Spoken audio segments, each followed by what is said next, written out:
माना जाता है, उनको नमन करते हुए पंच महाभूत के आधार पर दोषों को समझने की कोशिश कर रही है। हम वैद्य हैं और वैद्य संवेदना कुछ लक्षण होते हैं। अगर हमारे सामने कोई रुग्ण आता है तो उस रुग्ण की परीक्षा हमें करनी है। भले ही हम फर्स्ट ईयर से लेके पीजी में, पीएचडी में, टीचिंग में, एकेडमी में या रिसर्च में हो, लेकिन फाइनल हमारा जो ऑब्जेक्टिव है वो है कि हमें एक अच्छा फिजिशियन बनना है, एक अच्छा वैद्य बनना है। और इसी वैद्य बनने के लिए मुझे दोष सीखने हैं। तो ये दोष क्यों सीखने हैं? Why to learn this dosha? And the primemost दोष is वात दोष। अगर हम कोई एक लक्षण लेके कोई रुग्ण आपके पास आता है कि उसके योनि में शुक्र का धारण नहीं हो रहा, या शुक्र आर्तव निर्मिति में कोई दोष है, शुक्र आर्तव बन तो अच्छे रहे हैं लेकिन निष्क्रमण नहीं हो रहा है, तो अगर अलग अलग अवस्था में अलग अलग लक्षण के होते हुए उस लक्षण के अनुसार व्याधि कौन सा होगा, उस व्याधि में किस दोष की प्रधानता होगी, कौन से महाभूत की प्रधानता होगी, और अगर मैंने दोष जान लिया, महाभूत प्रधानता पहचान ली, तो उसके अनुसार हम औषध सेवन कब करेंगे, कौन सा औषध देंगे, और उसके लिए काल कौन सा होगा, प्रागभुक्त होगा, समान काल होगा, अपान होगा या सामुद्गत होगा। ये जो औषध सेवन काल बताए गए हैं, इन सभी के विनिश्चय के लिए हमें दोष सीखना जरूरी है। ये जो अभी पहली स्लाइड आपको दिख रही है, उसी स्लाइड का आंसर ढूंढने के लिए या उत्तर ढूंढने के लिए हम अंत तक जाएंगे, और इन प्रश्नों के उत्तर ढूंढने के लिए ही ये प्रयास किया गया है। सेम में दोष तो कॉमन हो गए, लेकिन इन दोषों में भी प्रधानता जो दी गई है वो वात को दी गई है। वातः प्रधानत्वात् अग्रक्रमे। क्यों? क्योंकि आशु, विभु, दारुण, अशिति वात विकाराः, मतलब अगर विकारों की संख्या हम देखते हैं तो उस विकारों की संख्या नानात्मज वात के विकार हैज डिस्क्राइब्ड 18 नंबर, बट एक ही वात की अवस्था है या लक्षण है या हेतु है कि मैंने खाना खाने के बाद भूख लगी है लेकिन फिर भी मैंने भोजन नहीं किया, and I have observed the symptom ग्लानि, गिडीनेस हो रहा है, वही वार्धक्य अवस्था है, मतलब हेतु अलग है तो लक्षण अलग दिखाई दे रहा है। सकष्टवाणी, बात करने में भी मुझे तकलीफ हो रही है लेकिन मैंने भरपेट खाना खा लिया and I am eating it vigorously, so I can't move a step forward. गुरु गात्रता, तो इन हेतु के अनुसार जो लक्षण है उसमें कौन सी संप्राप्ति है, संप्राप्ति के अनुसार चिकित्सा कौन सी होगी, और वहां पे वात की क्षय अवस्था है या वात की वृद्धि अवस्था है। अगर हमें ये देखना है, ये जानना है, संप्राप्ति सीखनी है, तो भी हमें वात सीखना है। सेम में वात की और कौन सी अवस्था हो सकती है, उसमें कौन सी संप्राप्ति है, व्याधि कौन सा है और चिकित्सा कौन सी है। Chikitsa protocol will differ as per the avastha and as per the hetu. अगर आपकी अवस्था नवज्वर की है, अभी कल ही बुखार आया है, ज्वर एक दिन का ही है, लेकिन वही अगर ज्वर जीर्ण हो चुका है, इट हैज कवर्ड 21 डेज, जीर्ण व्याधि जन्य अगर दूसरे व्याधि का राजयक्ष्मा का लक्षण के रूप में मुझे ज्वर दिखाई देता है, और इस हेतु की वजह से अगर कुछ लक्षण दिखाई देते हैं जैसे कि कृष्णता है, इमैसिएशन है, भारक्षय, वेट लॉस है, तो इन लक्षणों में कौन सी संप्राप्ति और कौन से व्याधि होते हैं ये देखने के लिए, और उसके अनुसार कौन सी चिकित्सा का स्वरूप होगा ये जानने के लिए भी वात सीखना जरूरी है। मतलब वात ये सिर्फ दोष नहीं है, वात ये हेतु जानने के लिए, अवस्था जानने के लिए, लक्षण जानने के लिए, संप्राप्ति जानने के लिए, व्याधि विनिश्चय के लिए, औषध सेवन काल के लिए, और उसके अनुसार चिकित्सा के लिए उपयोग में आने वाला शारीर भाव है। और इसी जानने का प्रयास यहाँ पे किया गया है. It is known as clinical application of vata dosha. Y to learn दोष, तो हम सभी जानते हैं फ्रॉम फर्स्ट ईयर कि दोष धातु मलामूलम ही शरीरम तस्मादेतेषां लक्षणम उपच्यमानम उपधारया. दोष, धातु और मल ये रूट फैक्टर्स है फॉर द लिविंग एंटिटी. अगर मैंने इन्हें जान लिया, पढ़ लिया, रिसाइट कर लिया, तो नित्याः प्राणभूतां देहे वात पित्त कफस्त्रयाः उनकी विकृतियः प्रकृतिस्था तान बुभुत्सेत पंडिताः. तो मैं क्या होंगी? मैं पंडित बन जाऊंगी, बिकॉज आई नो कि क्या विकृत है, क्या प्रकृतिस्थ दोष है. और अगर इनको जानने के बाद, पंडित बनने के बाद, अगर मैंने उन्हें सही समय पर सही प्रमाण में तो समता अनुमानेन लक्षयत, उनका प्रमाणतः, गुणतः और कर्मतः प्रयोजन जानकर अगर मैंने उस जो रुग्ण है उसको, उसके जो अप्रसन्न इंद्रिय हुए हैं, जो व्याधि हुआ है, उसे अगर मैंने ट्रीट कर लिया, तो आई विल बिकम द कुशल भिषक. So the target objective of my या any Ayurveda physician is to become a skilled physician, कुशलो भिषकः. और इस कुशल भिषक बनने के प्रयास में वात दोष महत्वपूर्ण रोल रखता है. दोष इस शरीर के मूल के स्वरूप में है. जैसे कि वृक्ष के संभव, स्थिति, प्रलय ये सब शरीर मूल पे डिपेंड है, वैसे ही हमारे शरीर के मूल, रूट कॉज आर दोष. एंड एज पर द पांचभौतिक चिकित्सा अप्पा ने ये बताया है कि भरण, पोषण एंड उत्सर्जन के 3 न्याय होते. For ingestion we require the 3 doshas. For nourishment or for sustenance of life, we require the dhatu, and for dharan as well as ussarjan, we require the mala. And the prana, जो त्रिविध अंतकरण बताए गए हैं, प्राण, अन्न और उदक, उसमें से जो प्राण है, that प्राण is represented by the vata dosha, anna is represented by the pitta dosha, and udak is represented by the sleshma dosha. So highlighted is prana. You cannot survive without prana. Again, as per the panchabhutik chikitsa, जो लोक पुरुष यथा लोके तथा पुरुष है, जो सृष्टि में है, we are the miniature of the universe. और जो पंच महाभूत सृष्टि में प्रेजेंट है, उसी पंच महाभूत का छोटा सा स्वरूप हमारे शरीर में होता है. और इसी स्वरूप को रिप्रेजेंट किया जाता है पंचभौतिक चिकित्सा के अनुसार. आपका जो ऊर्ध्वजत्रुगत प्रदेश है, that ऊर्ध्वजत्रुगत Pradesh is demarcated by the Akash. The chest region is indicated by the vayu. The madhya sharir is represented by the agni.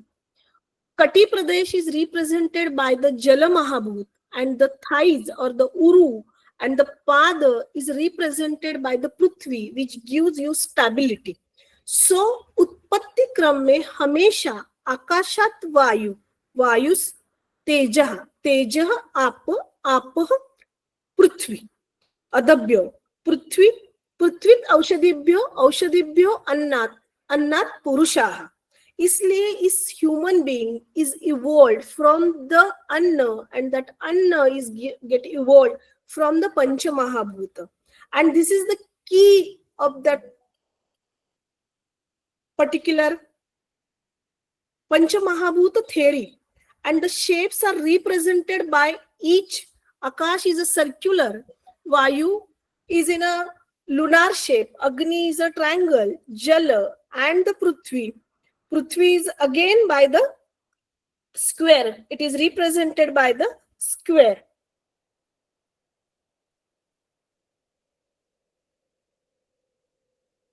Same present in the universe. Visarga adana vikshepaihi soma surya anilastata. And that vikshep, the strength which is getting diffusing, is due to the vata. The atmosphere, movement, the kinetic energy is represented by the vata dosha.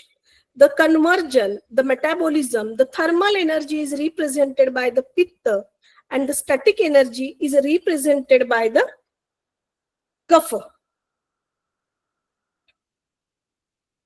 ये basic देखने के बाद जो सिद्धांत होते हैं वो 4 प्रकार के होते हैं. सिद्धांतों ना परीक्षकैः बहुविधः परीक्षाः हेतुभिश्च स्थाप्यते निर्णयः. बहुत सारे एग्जामिनर्स मिलके बहुत सारे टेस्ट करने के बाद जो निर्णय स्थापित होता है वो सिद्धांत होता है. और उसमें से जो सर्वतंत्र सिद्धांत है which is applicable to all and accepted by all the compendia is त्रिदोष सिद्धांत.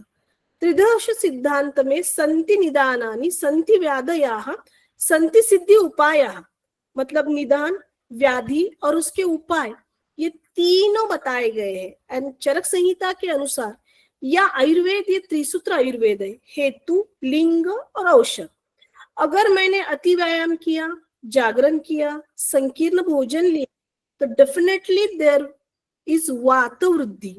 एंड द सिम्टम्स आर संधिशूल, संक्रमण कष्टता, कि मेरे जॉइंट्स में पेन होना शुरू हो जाते हैं, डिफिकल्टी इन मूवमेंट्स. इस समय हमें क्या औषध देना है? क्या मैं बलाक चूर्ण का एप्लीकेशन कर सकती हूँ? नहीं. क्यों? क्योंकि चूर्ण सिर्फ बाह्यतः कार्य करेगा, लेकिन वही अगर मैंने तेल इस्तेमाल किया तो तेल उसके स्निग्ध गुण से हैविंग अ मोर पोरोसिटी और वो डीप पेनिट्रेशन होगा. एंड द त्वचा इज द लार्जेस्ट ऑर्गन, ज्ञानेन्द्रिय एज वेल एज कर्मेंद्रिय, एंड इट इज अधिष्ठान फॉर वात दोष.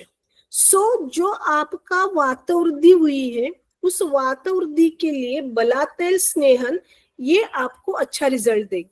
मतलब हेतु, लिंग और औषध ये अगर आपको समझना है तो हेतु किस दोष को प्रकोपित करते हैं, किस दोष का चय करते हैं, उस दोष के प्रकोप के अनुसार आपको क्या लक्षण दिखते हैं और उस लक्षणों के अनुसार आप क्या औषध देते हो, ये समझने के लिए भी आपको वात दोष सीखना है. एंड दोष आर कंसिडर्ड और इंक्लूडेड इन द हेतु decisive factor for the diseases. हेतु 2 प्रकार के होते हैं, अंतरंग और बहिरंग, internal positive factors and external positive factors. Internals अंतरंगः सच द्विविधाः, दोषः दुष्यं च. दोष कैटेगरी में सिर्फ और सिर्फ वातादि दोष आते हैं और दुष्य कैटेगरी में रसादि सप्त धातु, मल, शुक्र, स्वेदादयो अपि च. इसलिए दोष दुष्य सम्मूर्छना जनितो व्याधि ही तभी व्याधि होते हैं. इसलिए दोष सीखना सबसे ज्यादा जरूरी है, because they are considered as a hetu in trisutra Ayurveda. ये हम सब जानते हैं definition and all this things, कि dosha is the substance which is responsible to vitiate other substances, but the another side of the dosha is they are the producers, they are the originator. Prakriti arambhakatve sati dushtikartutvam doshatvam, they form us. There are 2 types of dosha, vata, pitta and kapha, but practically they are of 2 types, sharir and manas. But the 3 biological gears which maintain our body are vata, pitta and kapha. They have some peculiar characteristics because they are derived from pancha mahabhuta and responsible for regulation of body functions. Their qualitative as well as quantitative assessment is possible. Quantitative assessment is done by Anjali Praman, but that Anjali Praman is not applicable for vata dosha because it is a avyakta vyakta karmacha having less molecular weight. So you cannot measure it an Anjali Praman, but qualitative assessment is possible through its normal functions due to its attributes or the gunas. Vata dosh is a karya dravya, or it is the representation of Vayu Mahabhut, Karan dravya. They control all body functions, but structurally it is a Panchabhutika. And they are the directors of our body, and they form in 2 stages. One is Prakrut dosh and another is Vaikrut dosh. Prakrut dosh which forms Sharireka Janmanaha. Tatra Prakrutaha Saptavidayaha Prakrute Hetubhutaha Sharireka Janmana. The birth or the genesis of the body is due to prakrut dosha, but the vaikrut dosha are get formed from ahara rasasya malaha संभवंती. वैकृत दोष ये कित्त भाग से प्रसादभूत होते हैं, मतलब आहार के दो भाग होते हैं, प्रसादभूत और मलभूत, और इस वैकृत वात दोष की उत्पत्ति अनुपाक क्रम में तृतीय अवस्था पाक में यानी कि कटु अवस्था पाक में शोषमान्य वन्नी के द्वारा होती है. What is it? पक्वाशय में जब वो आहार रस आता है तब उससे जो सार भाग है उसको शोषित किया जाता है. जैसे कि हम देख रहे हैं प्रथम अवस्था पाक फेनभूत कप का उदीरण होता है, द्वितीय अवस्था पाक परंतु पच्चमानस्य अच्छपित्त की निर्मिति होती है या उदीरण होता है, और जो थर्ड तृतीय अवस्था पाक है उस तृतीय अवस्था पाक में आहार पूरा बन जाता है, ओदन पूरा बन गया है, वैसे ही आहार रस पूरा बन चुका है, और जो रिमेनिंग पोर्शन है किट्टात पुष्यंती तु वात पित्त श्लेष्म स्वेद रसमूत्र पुरुषानी खमलाह एज पर द चरक सूत्र स्थान 28 कि किट्ट भाग से वातादि दोषों का पोषण होता है, और इस तृतीय अवस्था पाक में जिसका स्थान पक्वाशय है और यही वात दोष का मूल स्थान या विशेष स्थान के स्वरूप में बताया जाता है. तो हम ये रिलेशन लगा सकते हैं कि वात दोष का स्थान पक्वाशय क्यों बताया गया है, क्योंकि इस तृतीय अवस्था पाक का स्थान पक्वाशय है और तृतीय अवस्था पाक में ही वायु की निर्मिति होती है. वहां का प्रधानभूत महाभूत तेज और वायु होता है, और जो रस है वो कटु रसात्मक होता है. So it is also known as a katu avastha पाक. एज पर द पंचभौतिक चिकित्सा जब निर्मिति होती है तो निर्मिति के लिए हमेशा आकाशीय वायु, वायु से तेज, तेज से जल, जल से पृथ्वी होता है. लेकिन जब विलगीकरण होता है, when there is a disintegration of molecules, मतलब जो आपने सॉलिड आहार लिया है या चतुर्विंशति पंचभूतात्मक ऐसा जो कुछ भी आहार लिया है उसका जब डिसइंटीग्रेशन होता है तो डिसइंटीग्रेशन होते वक्त तृतीय अवस्था पाक में प्रधानता वायु और तेज महाभूत सेपरेट आउट होते हैं, और इस तेज और वायु के सेपरेट आउट होने की वजह से वहां पे वात दोष की वायु आकाश वायुआकाश धातुभ्याम वायु इस न्याय से वात दोष की उत्पत्ति होती है, और इसे ही वैकृत वात दोष की उत्पत्ति कहा जाता है. What is application? What is this कटु अवस्था पाक का क्लिनिकल एप्लीकेशन क्या है?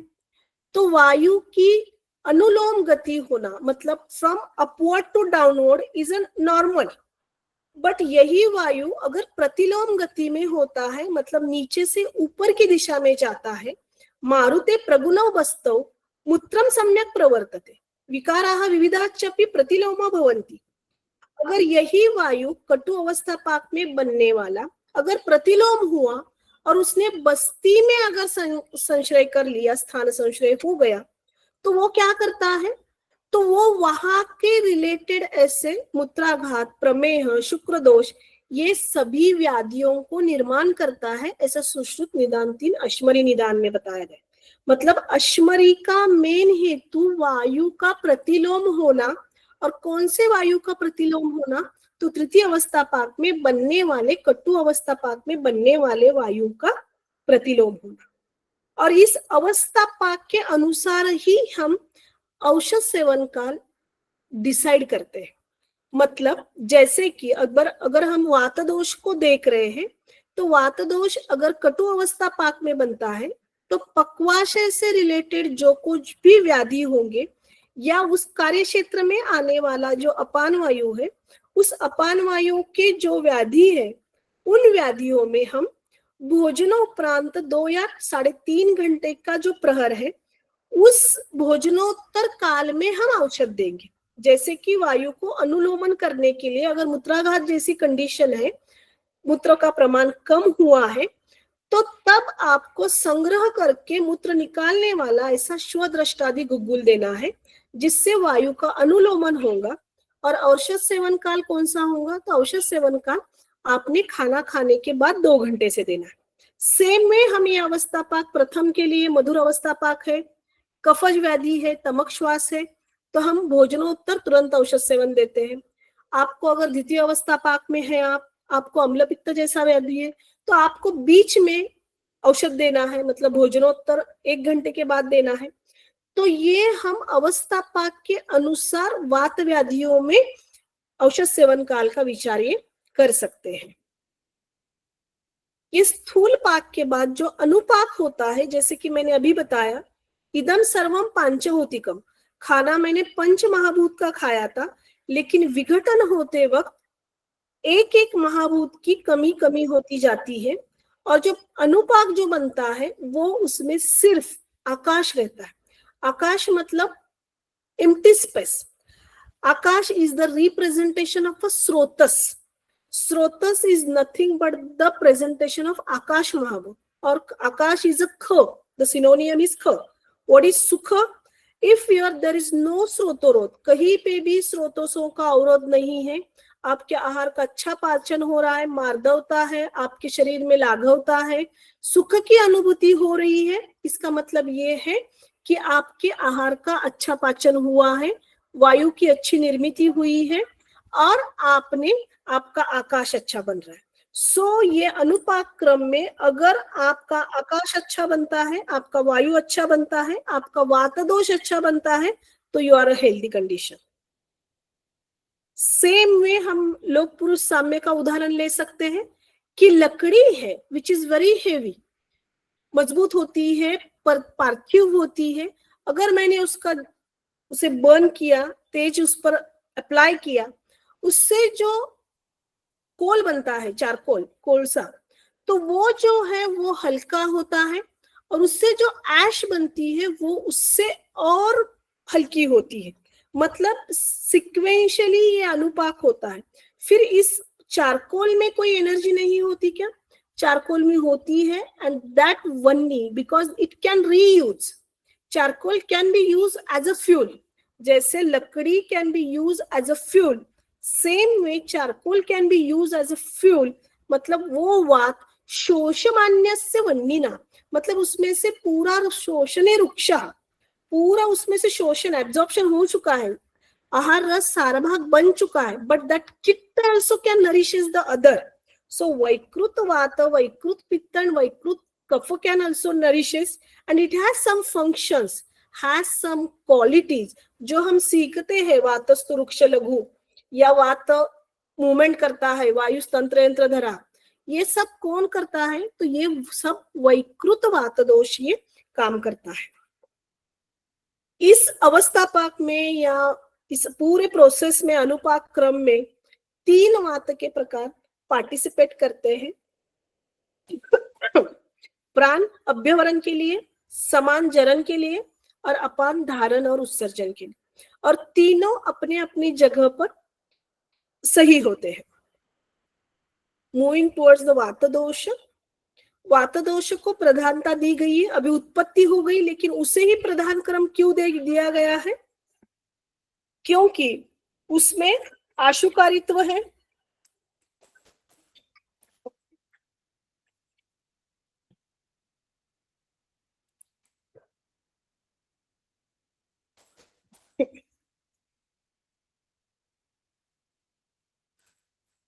उसमें विकार उत्पन्न करने की क्षमता है, और महाभूत क्रम से वो निर्मिति में प्रथमता है, दैट इज आकाश है, वायु। अगर हम देखते हैं तो पित्तः पंगु कफः पंगु, इसका मतलब ये होता है कि वात दोष श्रेष्ठ क्यों है? Because it has stimulating capacity. वात को मोलिकुलर वेट नहीं है, लेकिन it can move here and there, they can support to move pitta and kapha. So all the movements which are responsible for running our life are due to vata dosha. ये हम जानते हैं।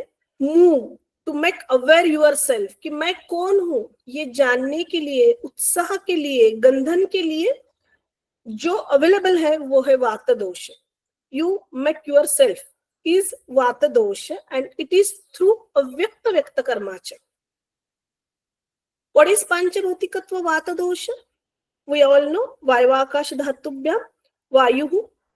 Again in terms of panchabhutik, जब baby होता है तब सबसे पहले he understands the word shabda and shabda is the cardinal sign of akasha. Then he responses to the touch of the mother, so sparsha. So आकाश और वायु इन दो महाभूतों की वजह से वात दोष बनता है और इन दो महाभूतों के जो कार्डिनल लक्षण है शब्द और स्पर्श इनहेरिटेंट क्वालिटीज ऑफ वात दोष. शब्द स्पर्शनयोः मूलम श्रोत्र स्पर्शनयोः ग्राह्यो. मतलब यू कैन असेस वात दोष in terms of shabda and sparsha. So it is the assessment or the panchabhutik assessment of the vata dosha. वायु तन्मात्रा एंड आकाश तन्मात्रा के जो अवयव है और जो कार्य है वो सभी वात दोष में आते हैं. उच्छ्वास, प्रश्वास, उन्मेष, निमेष, आकुंचन, प्रसारण, गमन, प्रेरण, धारण, तद्वायवीयम स्पर्शः स्पर्शनम च. मतलब ये वायु तन्मात्रा वायु महाभूत जो कुछ करता है वो सब वात दोष करता है. सेम में आकाश यद विविक्तम उच्चते महंती अनूनि श्रोतांसि तद अंतरिक्षम शब्दः श्रोत्रम च. जहां जहां स्रोत है भले ही वो छोटे हो बड़े हो, जहां स्पेस है वो सब रिप्रेजेंटेड बाय द वात दोष. The treatment protocol, whenever there is a vata urdhi, it indicates that vayu and akash tanmatra is increased. So the treatment protocol is you have to increase prithvi and jala. Tej is the balancing unit between these 5 महाभूतास. वायु और आकाश का एक group होता है, पृथ्वी और जल का एक ग्रुप होता है और तेज महाभूत बीच में होता है. It is balancing between these 4. So हमेशा याद रखिए वायु and Akash always get treated with the help of Teja and Prithvi and Akash always get treated with the help of Teja. What are the gunas of dosha? और वात दोष के गुण क्या है? तो रुक्षः शीतो लघु सूक्ष्म चलो अत विशदः खरः. विपरीत गुणैः द्रव्यः मारुतः स प्रशम्यति. वात के जो कुछ भी गुण बताए गए हैं ये वात के गुण अलग अलग कंटेक्स्ट में अलग अलग जगहों पर चरखने अलग अलग इसमें बताए. मतलब फॉर एग्जाम्पल कि आपने बहुत श्रम किए, आप ट्रेकिंग करके आए हो और आपके पूरे पादशूल है, तो that time if there is a रुक्षता बढ़ी है, चल गुण का अति योग हुआ है, तो यू हैव टू चूज विपरीत गुणर द्रव्य ही मारुतः स प्रशम्यति. आपने सिर्फ कोष्ण तैल का इस्तेमाल किया. कोष्ण शीत के विपरीत, तैल रुक्ष के विपरीत. तैल इज अगेन अ स्थिर गुण क्वालिटी, चल के opposite. So to choose the medicine he has described the वात क्वालिटीज इन सूत्रस्थान फर्स्ट. To explain the क्रियात्मक aspect, he described the qualities in Vata Kalakaliya. To describe the आत्मरूपमिति अपरिणाममिति सहज सिद्धम न अन्य उपाधिकृतम. मतलब आपने आंख बंद कर ली और I have a severe pain, शूल है, शैत्य है, बहुत कंप है, गति ही, अमृतत्वम यू कैन नॉट फील, लेकिन आधमान है. That symptom is due to Vata. To explain yourself, self characteristics by Vata in Charak Sutrasthan 20 Maharogadhyay. And to describe the Prakriti, he has described the characteristics of Vata in Vimansthanat Rogbhisharjiti. कि वातस्तु रुक्ष लघु तस्य रक्षात रुक्ष अपचितल्प शरीराः प्रतत रुक्ष श्याम भिन्न मंद जगत जर्जर स्वराः जागरूकाच्च भवन्ति. जब जब वात है, वात प्रकृति का पॉजिटिव कैरेक्टरिस्टिक्स है कि वो जागरूक होता है, he is awaken and that quality can be use in your career. कि जहां पे आपको रात का जागरण का कोई जॉब करना है, that time you can use that वात प्रकृति people. So the qualities are same but the context is different as per the chapter.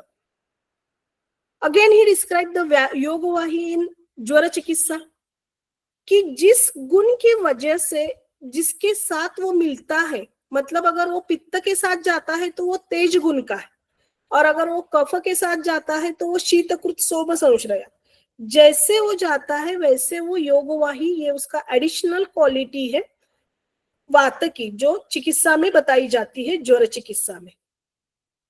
ये कुछ सुश्रुत ने बताए हुए हैं। And in toto you can explain the vata dosha, mahabhuta adhikya, guna, function. प्रमाणतः यू कैनॉट मेजर, घनता बिल्कुल भी नहीं है as compare to pitta and kapha. Pitta and kapha are having some pramana, 5 Anjali 6 Anjali, having ghanata. Kapha is more ghana than the pitta, and vata is absolutely no ghanata, no density.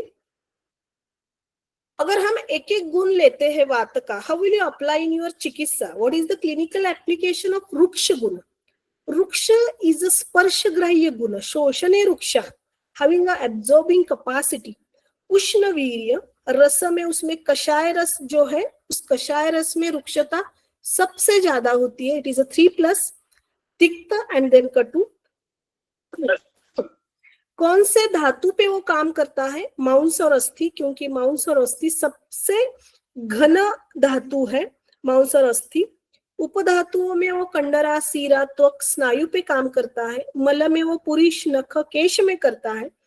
जब ये वात इन धातुओं में, इन उपधातुओं में या इन मलों में पड़ता है, वात का खर और रुक्ष गुण की बढ़ने की वजह से आपको कॉन्ट्रैक्चर्स या ऑस्टियोपोरोसिस की कंडीशन ये दिखाई देती है।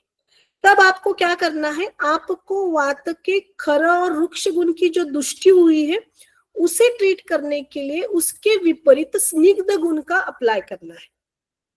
सेम वे अगर शीत गुण है तो शीत गुण as per the Vagbhata says, स्तंभने शीता, हेमाद्री ने जो टीका में उसके एक्सप्लेनेशन, शॉर्ट डेफिनेशन बताए हैं। अगेन उष्ण शीत मृदु, मृदु शीतोष्ण स्पर्शग्राह्य, इसलिए शीत गुण भी स्पर्शग्राह्य होता है, उसका वीर्य शीत होता है। तिक्त रस सबसे ज्यादा शीत होता है।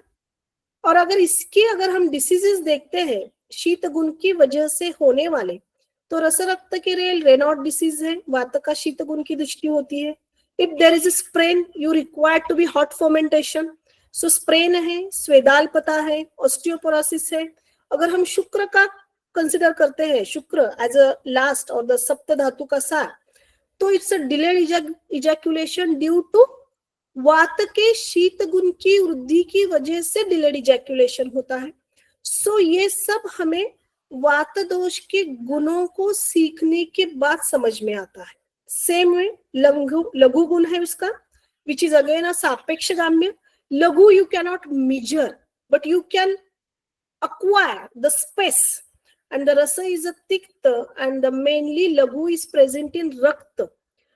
हमेशा प्राणो शोणितम ही अनुवर्तते, प्राण हमेशा रक्त वाया मीडियम, रक्त के मीडियम थ्रू बहता है। रज में होता है, रस का अगर क्षय होता है, वात अगर बढ़ता है, तो you have a tinnitus, hammering sound, humming sound in your ears. रक्त में हीमोग्लोबिनोपैथी आती है, माउस में हाइपोटोनिया हो जाता है क्योंकि लघु गुण की दृष्टि हुई है। मेद अगर है तो मैरेस्मस है। अस्थि में अगर लघु गुण बढ़ता है वात का, तो ऑस्टियोपेनिया होता है, it's a pricking pain your bone.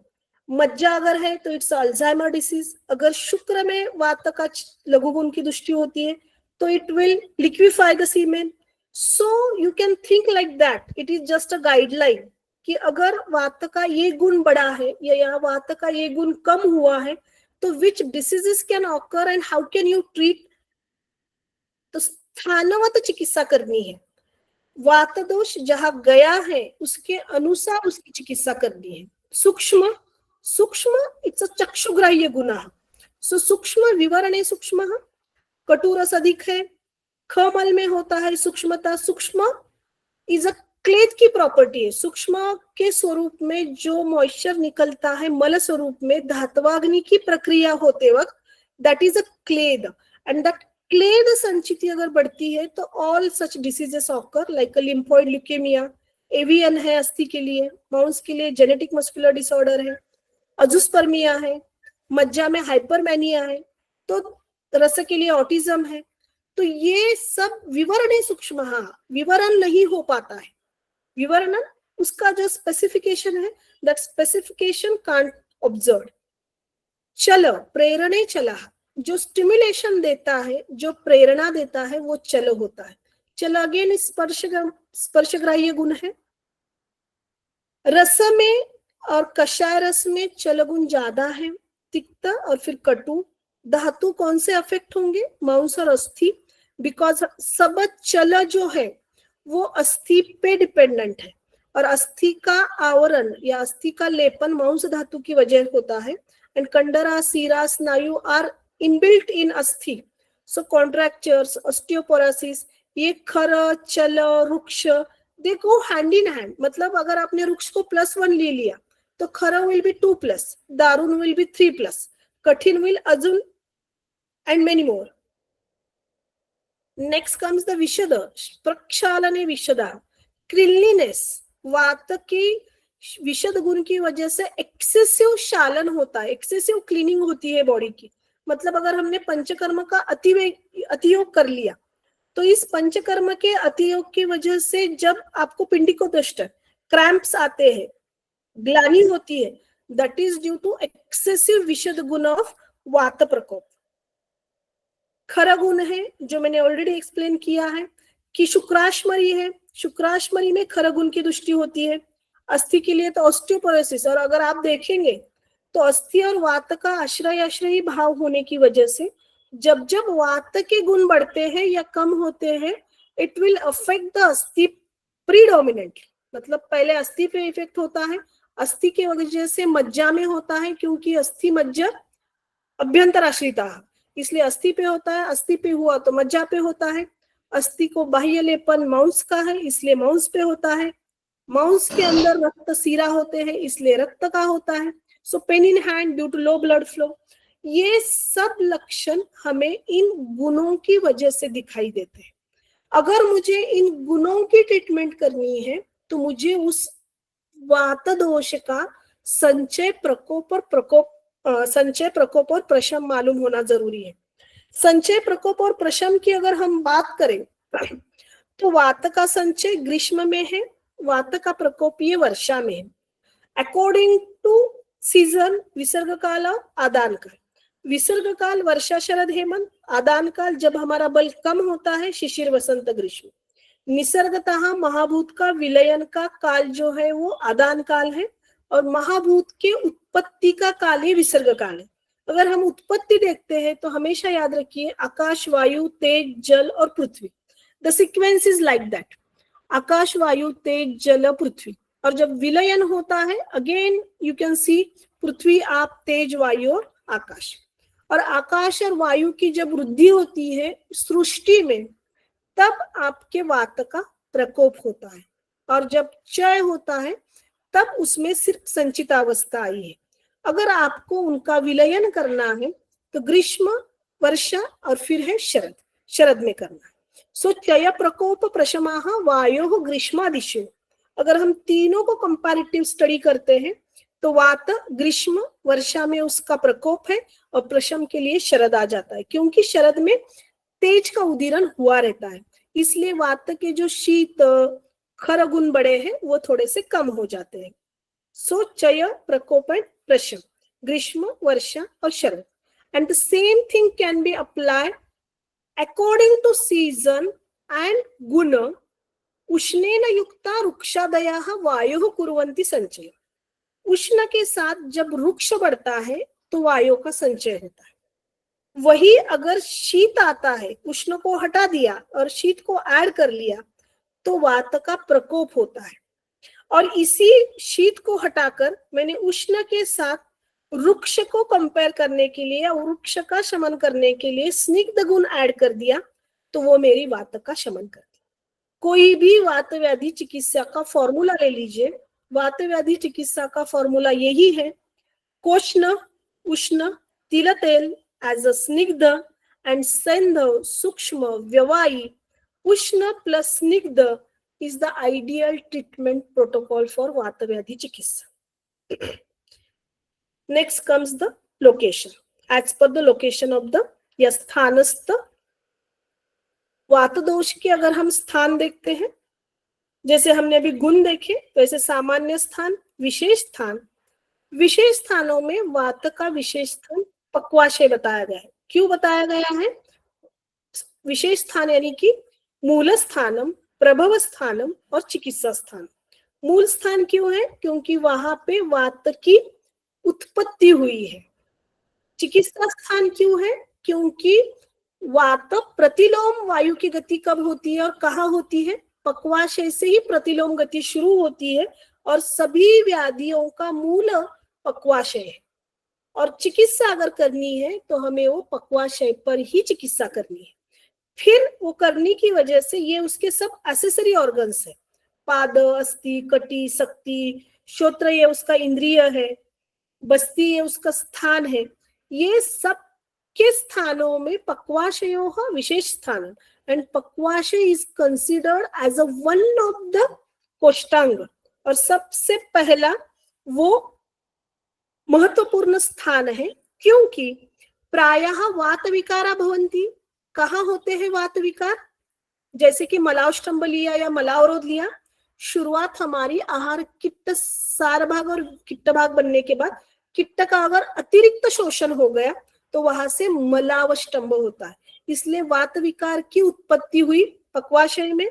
अगर उसे ट्रीट नहीं किया, भूताश्च दुर्जयाः, they are become difficult to treat, क्योंकि मलावरोध की वजह से that will get converted into अर्श, क्योंकि वहां से इजीली पास नहीं हो पाता, फिर अर्श हो या भगंदर हो. अत्र च विजिते वाते सर्व वात विकारा अवजया.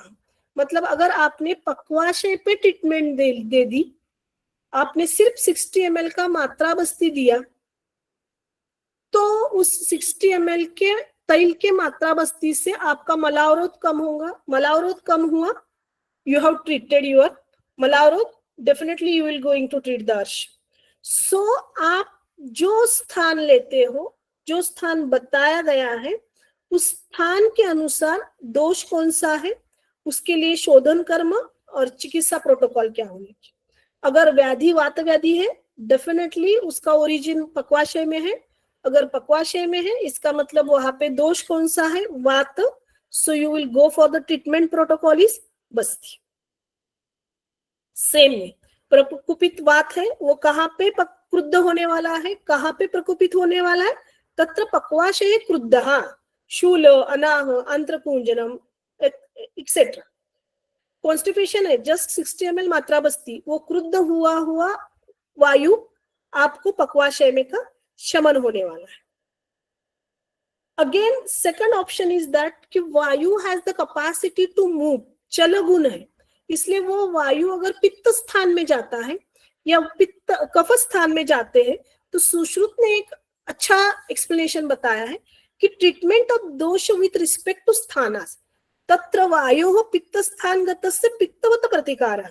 अगर वायु पित्त के स्थान में गया, मतलब पश्चिमानाशय में है या वो नाभिस्थ है, तो वहां पे वात की चिकित्सा नहीं करनी है, वहां पे पित्तवत प्रतिकार, वहां पे पित्त स्थान कंसिडर करके पित्त की चिकित्सा करनी है. लेकिन कफ के स्थान में, कफ अगर वात के स्थान में आता है तो वहां पे वात की चिकित्सा करनी है, न कि कफ की. So you have to treat differently as per the sthana. और तीसरा आता है आवरण चिकित्सा, जो वात व्याधि चरक चिकित्सा स्थान 28 में बताए गए हैं कि जिस दोष का आवरण होता है, या प्राणावृत्त अपान है या अपानावृत्त व्यान है, आपको जिस वात पे जो वात का प्रकार आवरण है, उस आवरण के अनुसार आपको चिकित्सा करनी है. So it is very important कि आपको स्थानानुसार चिकित्सा करनी है. इसलिए पहले स्थान समझ लीजिए, स्थान समझने के बाद उनकी उत्पत्ति होती है, उत्पत्ति के अनुसार डिसीज होता है, शतक्रिया काल में वो जाता है, और जो दोष है उसके अनुसार आपको ट्रीटमेंट करनी है. Next comes the functions. सर्व शरीर चरास्तु, जब पूरे शरीर में वात पित्त है, वो सब शुभ अशुभ कार्य करते हैं, उपचय, बल, वर्ण, प्रसाद, सब each and everything. But they have allotted some job, कि वात के लिए कुछ पर्टिकुलर जॉब दिए गए हैं. और इम्पोर्टेंट इन वायुस्तंत्र यंत्रधरा, he is the mechanics behind the mechanism. और ये मैकेनिज्म का कार्य कब शुरू हुआ? He has started his work from intrauterine life. मतलब जहां पे महाभूत के कर्म बताए गए हैं, शुक्र शोनि संयोग होने के बाद तम चेतना अवस्थितम, चेतना का अवस्थित होने के बाद, चेतना रिसाइड होने के बाद वायु विभजती. मतलब the cellular multiplication is due to vayu. अगर सेल्यूलर मल्टीप्लिकेशन जरूरी है तो यू रिक्वायर्ड द वायु. फिर तेज ने पचन कर लिया, आपने क्लेदन कर लिया, पृथ्वी ने सहनन कर लिया, लेकिन वायु का दूसरा महाभूत संगठन आकाश, आकाशम विवर्धयति एवं विवर्धिताः अंगै रूपेताः शरीरमिति संज्ञा लभते. When it is nomenclature as a sharira, जब आकाश ने उसका विवर्धन, अच्छे से वर्धन कर लिया, and each and every organ get nomenclature, कि ये आंत्र है, ये गुद है, ये बस्ती है, ये नेत्र है, तो ये नॉमेनक्लेचर होने के बाद उसे शरीर ये संज्ञा प्राप्त होती. इसलिए विभजन एंड विवर्धन and nomenclature designation, this 3 functions or 3 karmas are devoted for Vata or the Vayu Mahabhut, and he started his work from intrauterine life. Then another physiological actions, we all know these things, वायुस्तंत्र यंत्रधरा, प्रवर्तक, चेष्टानाम, ये सब मतलब at physical level, at psychological level, at इंद्रिय level, each and every हर्ष, उत्साह, संधान कर, सब उसके काम है. And we are, as long as Vata is working, we are in a physical condition. आयुष्यो अनुवृत्ति प्रत्यय भूतो भवति अकुपिता. अगर आपके शरीर इंद्रिय सत्व आत्मा संयोगोधारी जीवितम नित्यगच्छ अनुबंधच्छ पर्यायः आयु उच्यते.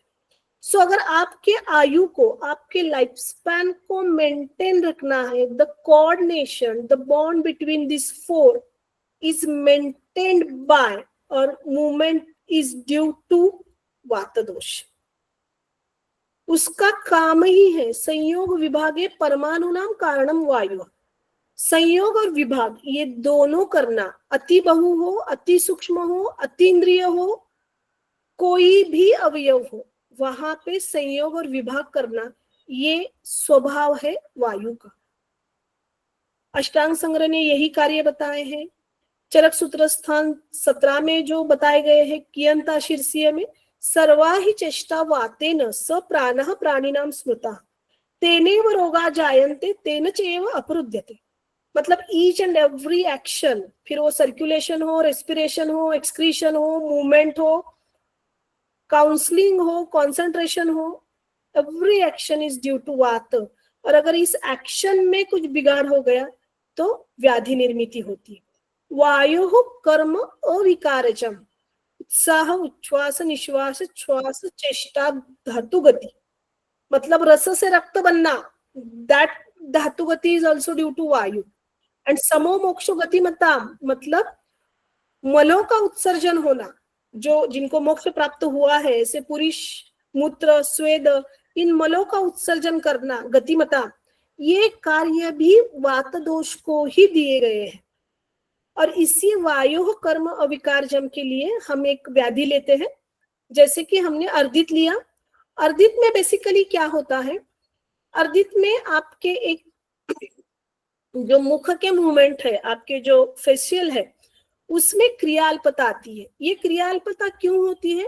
अगर कोई आपको जीर्ण ज्वर है, कोई व्याधि कंटिन्यूअसली है, वहां पे वात की वृद्धि हुई है, परुषता है, रुक्षांग है, मुख वक्रता आती है, आपके वहां पे ऊर्ध्वजत्रुगत जो वात का रुक्ष और शीत गुण है उसमें विकृति आती है, और उसकी वजह से स्नायु में संकोच होता है.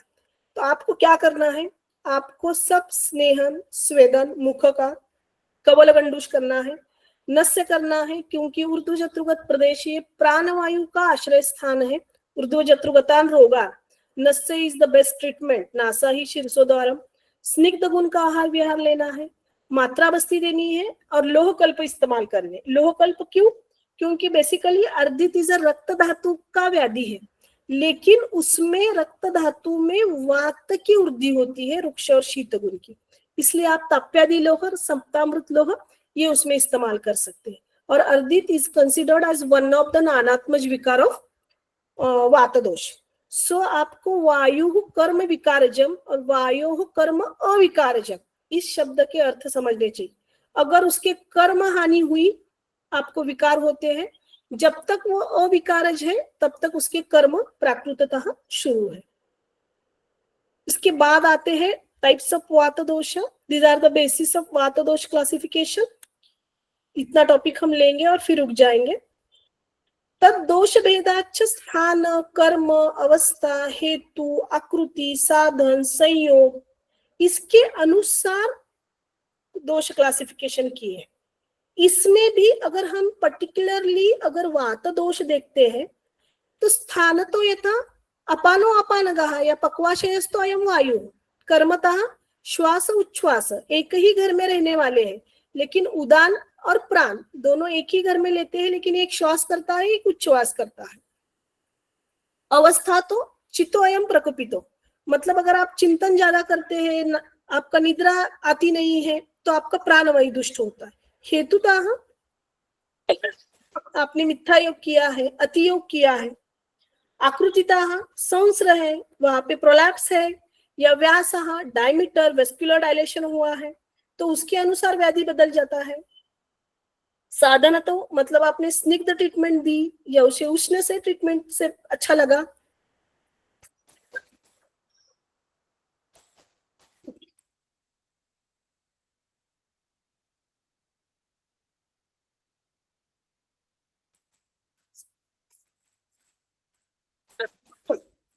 जैसे अभी मैं बहुत देर से बात कर रही हूँ, सो दृष्टि हेतु के लिए उदान वायु हुआ, तो यहाँ पे रिक्वायर्ड क्या है कि अगर वातरुक्ष हुआ है तो I need some cold, but instead of cold I should eat drink some hot water.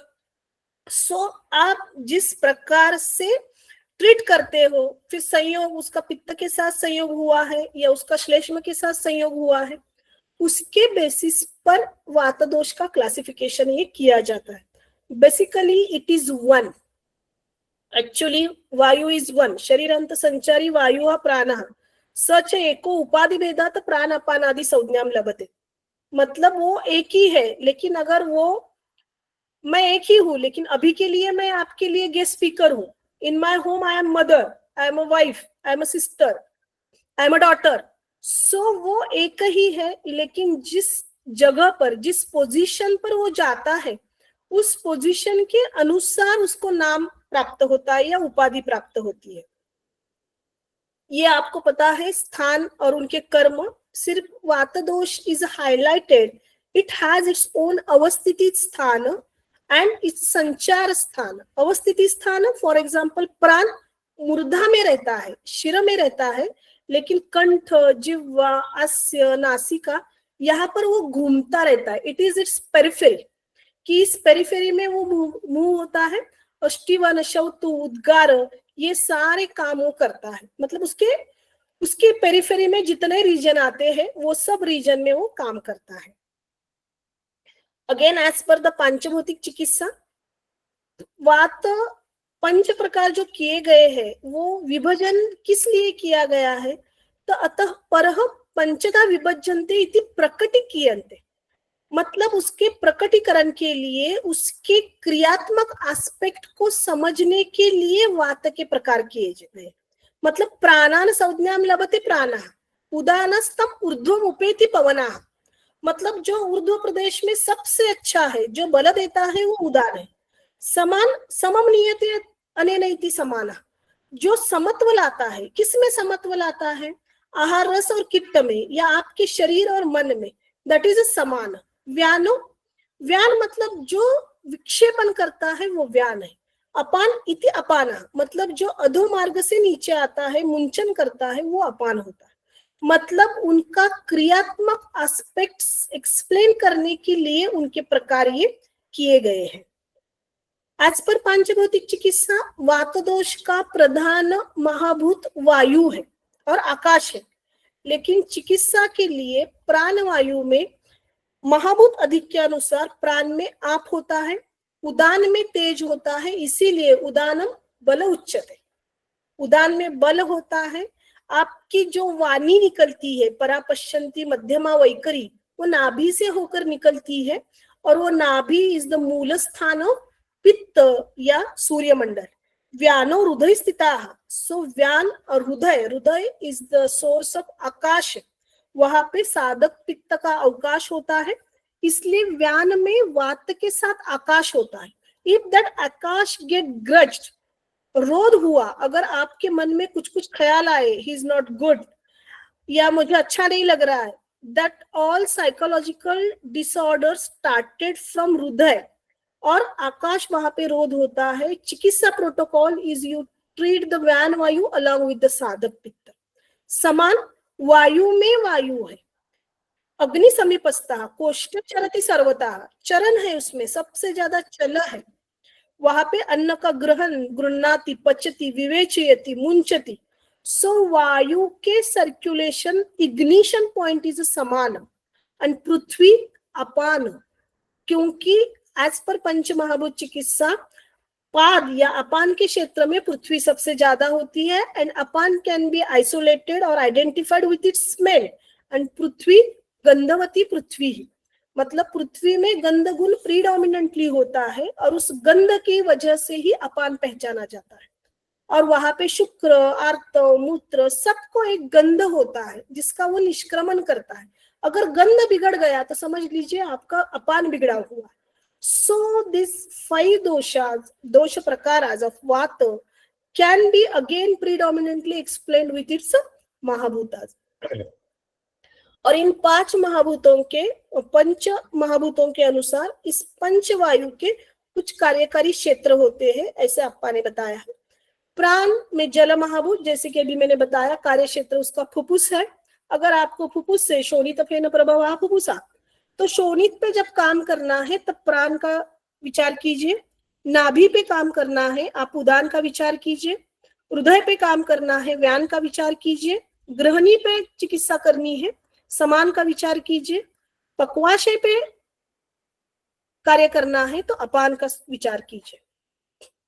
ये पंचवायु के दुष्टि हेतु और दुष्टि लक्षण अष्टांग हृदय निदान स्थान 16 अध्याय में बहुत अच्छे से बताए गए हैं, और वैसे ही सुश्रुत निदान पहला अध्याय, इसमें भी उन्होंने निदान स्थान में वायु, अगर ये पंचवायु अगर दूषित होते हैं तो उनके दुष्टि लक्षण क्या क्या होते हैं ये बताने के लिए ये सब बताए गए। तो प्राण अगर क्यों दूषित होता है, तो रोक्ष, व्यायाम, लंघन, अति आहार, अभिघात, और उसकी वजह से व्याधि कौन से होते हैं, तो पीनस है, सर्दी है, अर्दित है। अभी जो मैंने अर्दित का एक्सप्लेनेशन बताया, तो अर्दित में प्राणवायु की दुष्टि होती है और उसके लक्षण जो दिखाई देते हैं, और फिर त्रुट है, कास है, श्वास है, इसके अलावा बहुत सारे व्याधि है जो प्राणवायु के दुष्टि की वजह से होते हैं।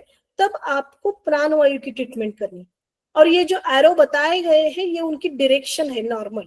उदान की गति हमेशा नीचे से ऊपर वाया माउथ, वो बाहर निकलता है, इसलिए उसमें कंठरोध, मनोभ्रंश, छर्दी, अरोचक, पीनस, ये सब व्याधि उदान के हैं।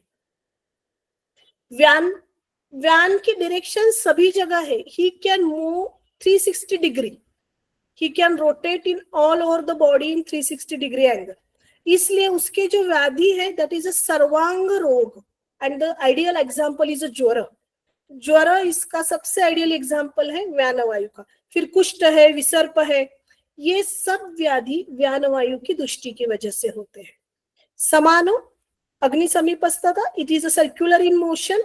शूल, गुल्म, ग्रहणी, पक्वामाशय, इससे रिलेटेड जो कुछ भी व्याधि है ये सभी समान वायु की वजह से होते हैं। अपान, अपान की गति हमेशा नीचे होती है, इसलिए उससे बहुत सारे जो व्याधि होते हैं वो पक्वाशय के आश्रित से होते हैं, रिलेटेड टू मूत्र, शुक्र, प्रदोष, अर्श, गुदभ्रंश, ये सभी आपको अपान वायु की दुष्टि की वजह से होते हैं। ये सुश्रुत ने बताए हुए व्याधि है, जो पहले मैंने बता दी है आपको कि प्राण है तो हिक्का श्वास है, उदान है तो ऊर्ध्व जत्रुगत व्याधि है, समान है तो गुल्म अग्निसाद है, व्यान है तो सर्वदेह के व्याधि है, और अगर अपान है तो बस्ती गुद के आश्रय के होने वाले व्याधि है। ये इनके दुष्टि हेतु है और दुष्टि लक्षण है as a comparative chart, and these are the 6 common causes: ati vyayama, अति गमन, अति चेष्टा, अति रुक्ष आहार, विषमाजीर्ण, हमेशा ट्रैवलिंग करने वाले लोग, अति संक्रमण, अति वेगवान वाहन मतलब प्लेन हो, ट्रेन हो, विरुद्ध आहार, और सबसे ज्यादा इंपॉर्टेंट वेग विधारण, फिर वो शारीरिक वेग हो या फिर मानस वेग हो, इन वेगों का विधारण करने से, धारण करने से ये सब वात जो है और वात के जो पंचवात प्रकार है इनका दूषित होता है और इनकी व्याधि ये निर्मित होते हैं। तो जस्ट टू अवॉइड दिस आपको क्या करना चाहिए? आपको इन व्याधियों में उनकी गति विरुद्ध हुई होती है, मतलब वात की एक अव्याहत गति है।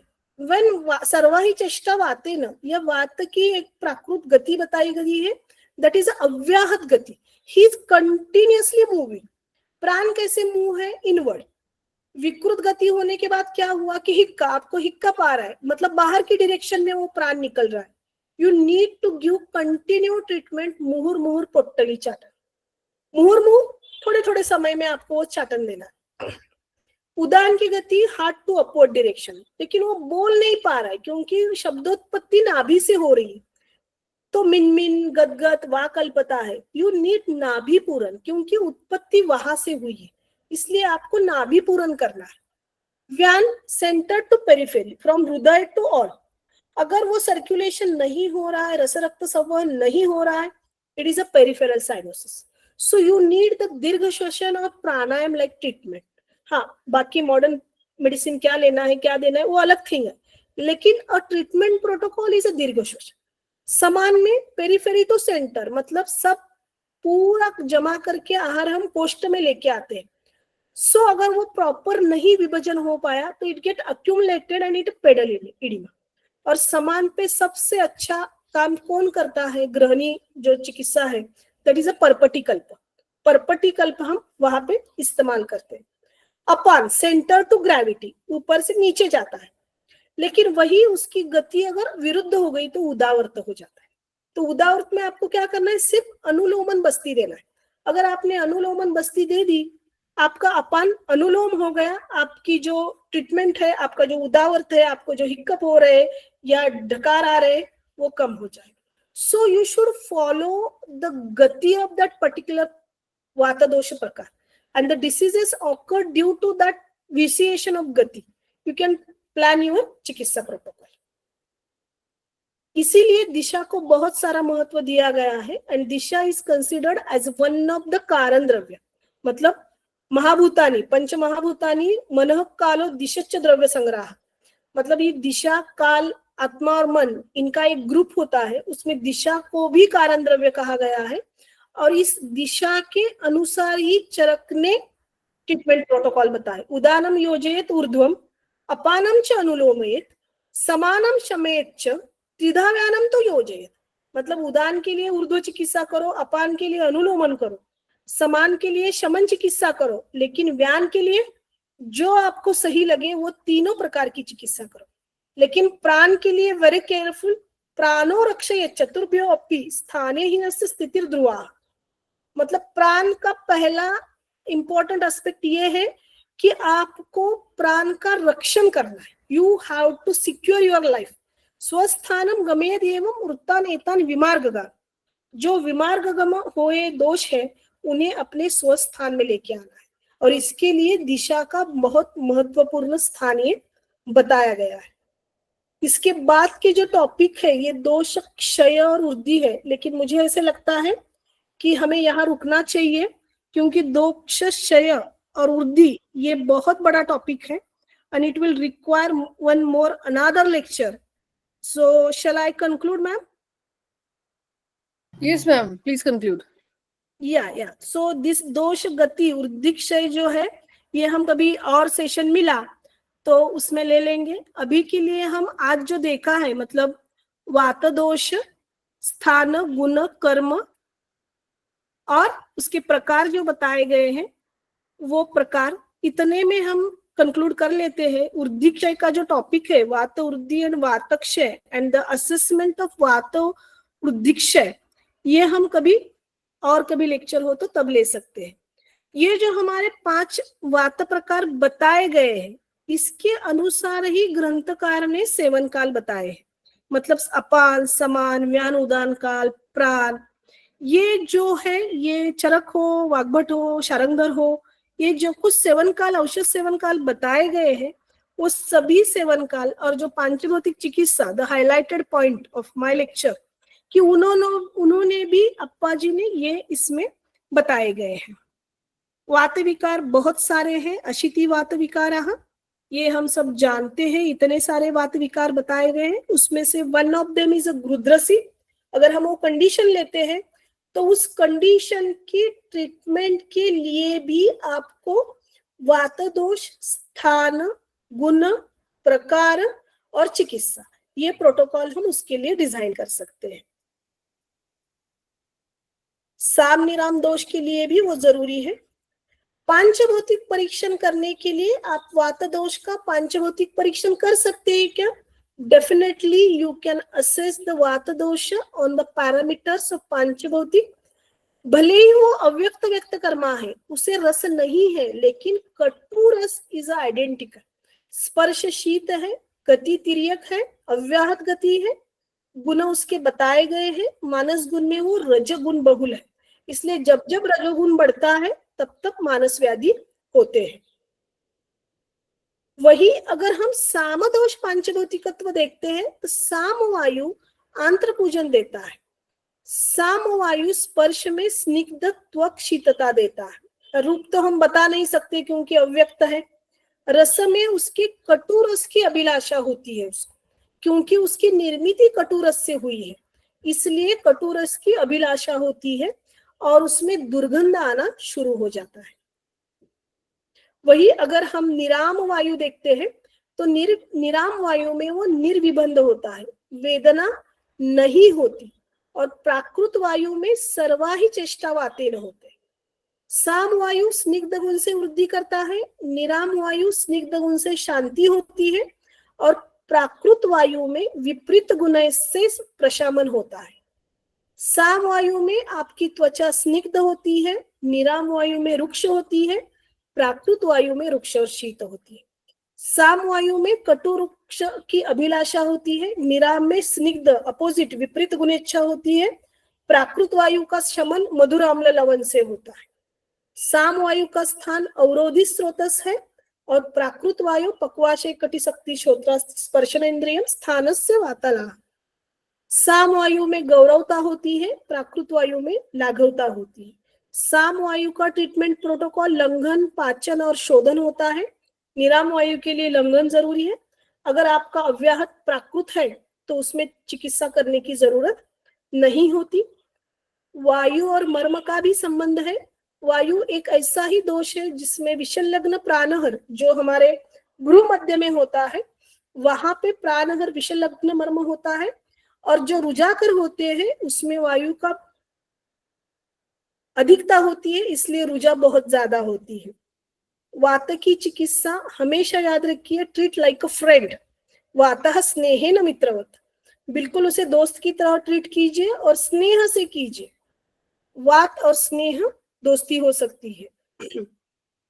अगर शोधन चिकित्सा करनी है तो स्रोतोमुख विशोधनात् वायोच्च निग्रह। आपके जो वृद्ध दोष है उन्हें स्रोतोमुख करके शाखा से कोष्ठ में ले आइए। कोष्ठ में लेके आने के बाद वायु का निग्रह कीजिए। वात के उपक्रम का बहुत अच्छे से वर्णन चरक सूत्र स्थान 20 में किया है।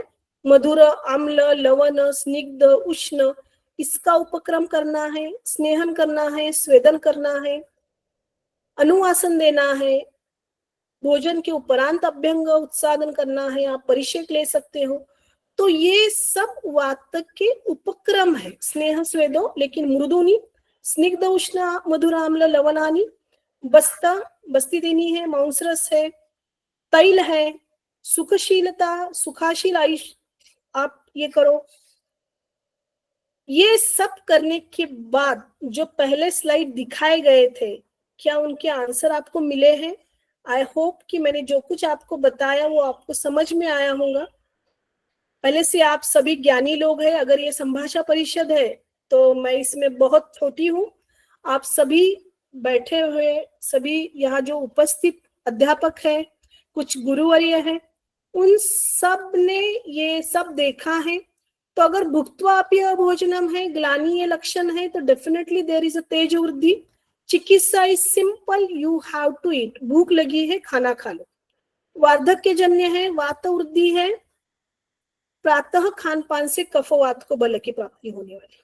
और अगर आपने आकंठ भोजन किया है, गुरु गात्रता है, अमाशयस्थ जो त्रिविध हमारे कुक्षी बताए गए हैं, उसमें अगर अन्न के चलन वलन के लिए बिल्कुल जगह ही नहीं है तो पाचक दीजिए, अनुलोमन कीजिए। एक्चुअली वातक्षय और वातवृद्धि मैंने लिया नहीं है, इसलिए slide just concluding I am explaining. नवज ज्वर है तो आपको कृष्णता है, कार्शवर्ण हुआ है, भारक्षय हुआ है, तेज महाभूत बड़ा है, आप महाभूत कम हुआ है, आप सिर्फ कोष्ण यवागु से ही ये कार्ष्ण्य और प्रलाप ठीक कर सकते हैं। लेकिन वही अगर वो ज्वर जीर्ण व्याधि जन्य है, दीर्घकाल से उपस्थित है, धातु क्षय हुए हैं वायु पे, वायु आकाश और तेज की वृद्धि है, कार्श्य है, इंद्रिय भ्रंश है, कंप है, तो आप सिर्फ कोष्ठ यवागु से ठीक नहीं कर सकते। यू रिक्वायर द सिद्ध तेल।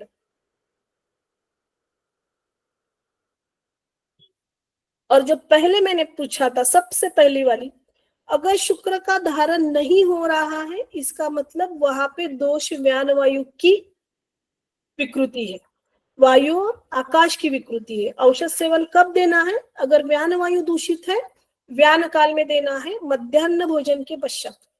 निर्मिति में है, मतलब समान वायु की विकृति है, वायु और वायु की। औषध सेवन कब देना है? समान काल में देना है, भोजन मध्य में देना है। और अगर निष्क्रमण अच्छे से नहीं हो रहा है, इसका मतलब अपानो शुक्रार्तव गर्भ निष्क्रमण क्रिया, वायु और पृथ्वी की विकृति है, अपान वायु की विकृति है, तो आपको औषध सेवन कब देना है? आपको औषध सेवन अपान काल में देना है, दैट इज भोजन पूर्व देना है। So this is the take home message कि आपको वैकृत वात दोष की उत्पत्ति होती है पक्वाशय में, थर्ड अवस्था पाक में, कटु अवस्था पाक में,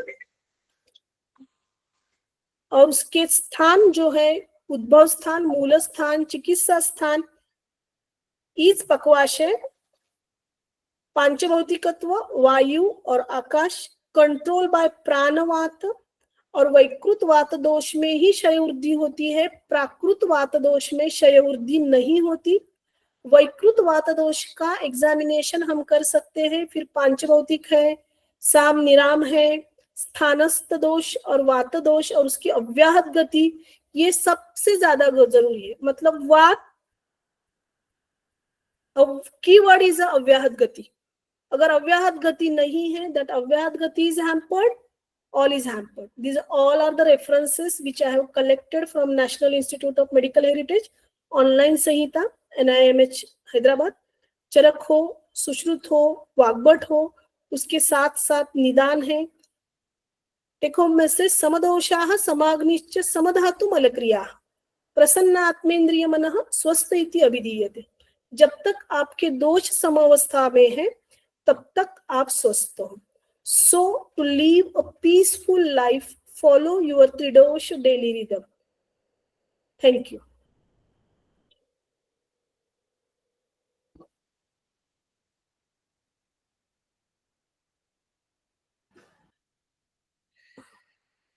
It was a wonderful lecture from your side, ma'am, and very beautifully you described all clinical applications of Vaddosh.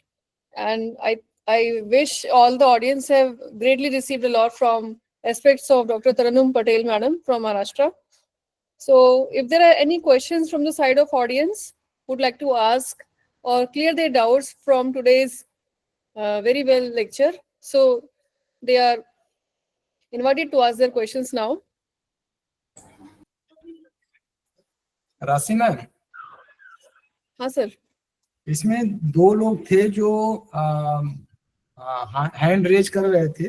उसमें एक रितु यादव हैं और दूसरे हैं डॉक्टर देवकी नंदन गौतम जी। उन लोगों का अगर कोई कुछ ऐसा है क्वेरी तो पूछ सकते हैं, क्योंकि वो लगातार हैंड रेज किए थे। हाँ मैंने देखा सर, मैंने डॉक्टर देवकी नंदन और रितु यादव जी एंड डॉक्टर रितु यादव।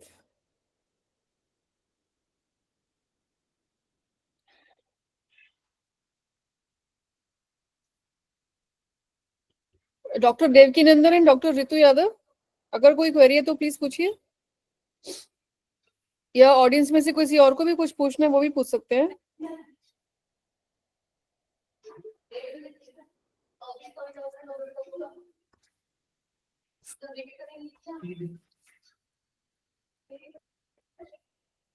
हाँ नमस्ते मैडम, मैं पूछ सकता हूँ प्रश्न? बिल्कुल बिल्कुल, पूछिए पूछिए। हाँ, लेक्चर तो बड़ा अच्छा था, लेकिन जो आधा रह गया उसका पार्ट 2 अब कब करोगे? वो जरा उसका सूचना तो दे देना हमें, कब देंगे? और हो सके तो पीपीटी भी भेज दो, क्योंकि बहुत ज्यादा वो क्या मटेरियल ज्यादा याद नहीं रह सकता है, लेकिन ट्रीटमेंट के लिए बहुत अच्छा है। प्रोटोकॉल बहुत कुछ बातें ऐसी थी जो पहली बार हमें सुनने को मिली है। तो अगर पीपीटी भी तो एक बार बार बार अभ्यास करेंगे तो कुछ आयुर्वेद का अच्छा कर सकेंगे मैडम। बस इतनी रिक्वेस्ट है। Okay okay, doctor Chandresh Patel ji, आप अपना ईमेल आईडी और डिटेल्स चैट मैसेजेस में डाल दीजिए। मैं कोशिश करूंगी पूरी प्रोवाइड कराने की, और आगे कभी लेक्चर कुछ प्लानिंग में होगा तो मैं अपडेट कर दूंगी। Okay, thank you madam. Okay okay.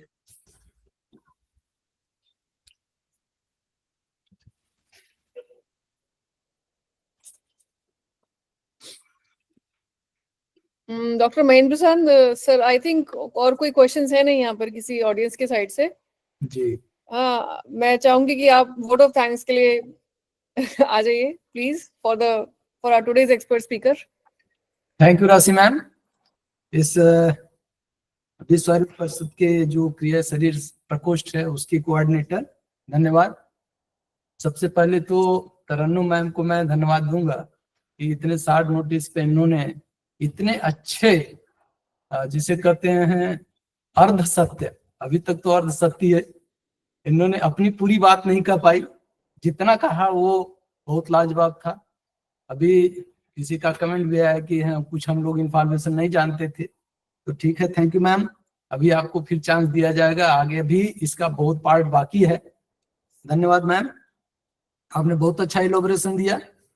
इसके साथ में विश्व आयुर्वेद परिषद के जो president Govind Sai Shukla sir, general secretary Mahesh Vyas sir, तथा organising secretary Yogesh Mishra sir, तथा राष्ट्रीय प्रमुख शिक्षक प्रकोष्ठ के अनिल शुक्ला सर, जो इन्होंने प्रोग्राम ऑर्गेनाइज किया है उसके लिए बहुत बहुत धन्यवाद। साथ में प्रांतीय कोऑर्डिनेटर नॉर्थ से विशाल शर्मा जी, साउथ से अनुपमा हेरेमैथ जी, ईस्ट से सीमंत गौरव जी, सेंट्रल से आशीष शर्मा जी,